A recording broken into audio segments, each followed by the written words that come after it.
Ba? Ang init yan! So ngayon, ayun, nandito tayo ngayon sa Taguig. Dahil may gagawing project ang Module Asia. Mag-ocular tayo, mag-site visit tayo dahil may gagawing project ang Module Asia.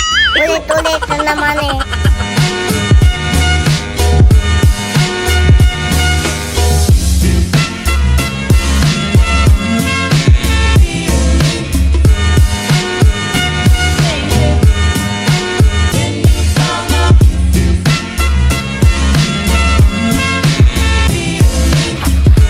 Hi! Di ba?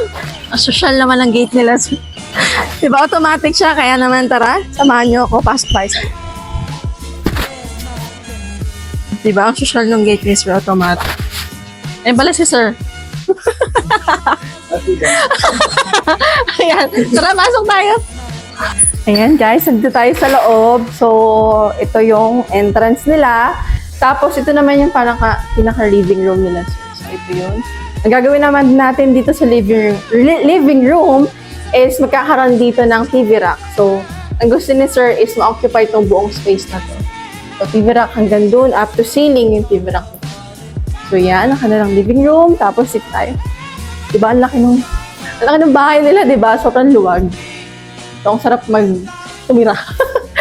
And, ito naman yung kitchen. So, ito yung pinaka-main kitchen nila, Sir. Tapos, meron silang existing na countertop. So, ang gagawin lang natin dito is lalagyan natin ng base cabinet and top cabinet. Yan. Pa-L-shape siya. Tapos hanggang dito. Kung may main kitchen, meron din tayong dirty kitchen. Dito naman dirty kitchen. Same with main kitchen, lalagyan din lang natin ng cabinets kasi meron na silang existing na countertop. So, yan. Top cabinet din.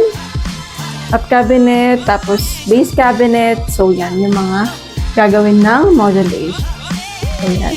So, titignan natin kung anong talagang gagawin ng Module Asia dito. Kasi sabi ni Sir, parang ginagawa to before, pero yun nga, parang may nangyari before. Kaya hindi siya natuloy. So, ngayon, itutuloy ng Module Asia na pagandahin yung area ni Sir. So, yan. Yan. Tara, ito tayo sa living room. So, yun. Meron pang isa pala. Sorry. May understair pa tayo. Ito. Ayan. So, ang plano dito ni Sir is magkakaroon siya ng shurak, yung hinihilang ganun. Kasi yung medyo malalim yung hagdan. Malalim yung space dito. So, gagawin natin is yung nahihila siya para hanggang dun sa dulo mo-occupy natin. So, yan. Meron tayong dalawang kitchen.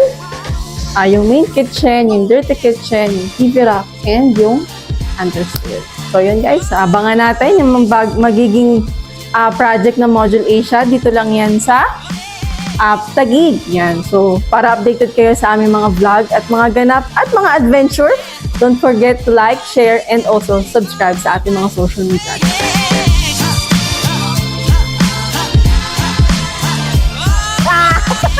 Hi guys! Nandito tayo ngayon sa... Ano ba yan? Yung cameraman ko masyadong masyadong maraming gustong gawin. Pero yan guys, nandito tayo ngayon sa Taguig City kasi meron na naman tayong yung ocular. Bagong project na naman ng Module Asia. Okay na yun! Yun nga, naglalakad na ako. Kailangan nakaharap ako sa camera. Stop ka muna.